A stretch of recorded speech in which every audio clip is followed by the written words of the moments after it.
So hello guys, आज हामी फेरि पनि एउटा नयाँ क्वेसन लिएर आइसकेको छौँ। यो क्वेसन ट्रिग्नोमेट्रीको रहेछ।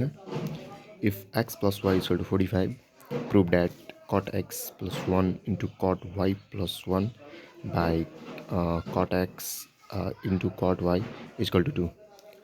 2068 सप्लिमेन्ट्री क्वेसन नम्बर 17 मा सोधेको यो क्वेसन छ र यो क्वेसन धेरै जसो स्टुडेन्टले मिस्टेक गर्छ, त्यसैले म यहाँ बनाइदिरहेको छु।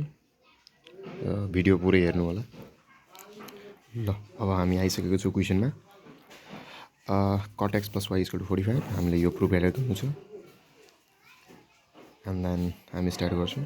धेरै जसो स्टुडेन्टले cut x plus y equal to cut 45 लेखिन्छ, तर यस्तो होइन। हामी कट लिएर बनाइनु होइन, हामी ट्यान लिएर बनाउने। Tan x plus y equal to tan 45, योले हामी बनाउने। त कसरी हुन्छ?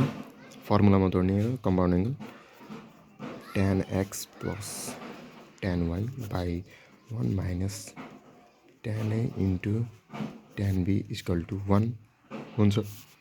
अब tan x plus tan y equal to 1 minus tan x into tan x into tan y भयो। अब tan x plus tan y plus tan x into tan y equal to 1 म लेख्न सक्छु। यसलाई यता ल्याएको ल। अब tan x plus tan x into tan y plus tan y equal to 1।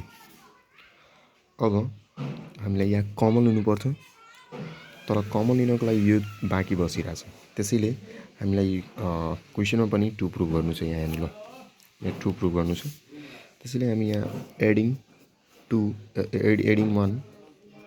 1 on both side, किनभने 2 ले बनाउनु नि छ। त एडिङ यहाँ पनि यहाँ एडिङ गरिदिएँ मैले, यहाँ हेर्नु गरिदिएँ, र यहाँ पनि यहाँ गरिदिएँ। अब मानौँ यो भ्यालु योसँग इक्वल छ भने यहाँ 1 जोड्यो र यहाँ पनि 1 जोड्यो, त बराबर ब्यालेन्स भयो नि, भएन? ल अब हामी कमन निकाल्छौँ। ट्यान एक्स 1 बच्यो र प्लस ट्यान वाइ प्लस, अब यसमा 1 कमन आउँछ, therefore tan y plus 1 equal to 2 भयो नि। यहाँ हेर्नु त।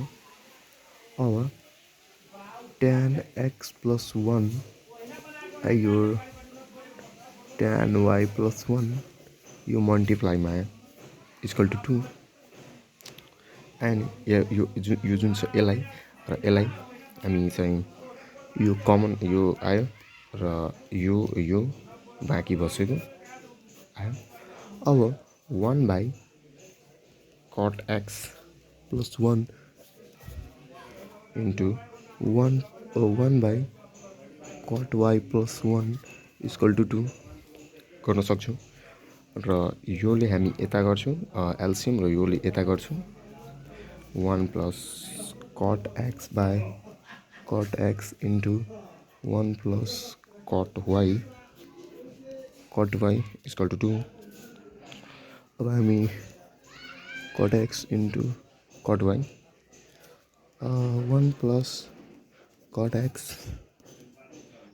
1 plus cot y equal to 2। यो हाम्रो complete solution. Thanks for watching.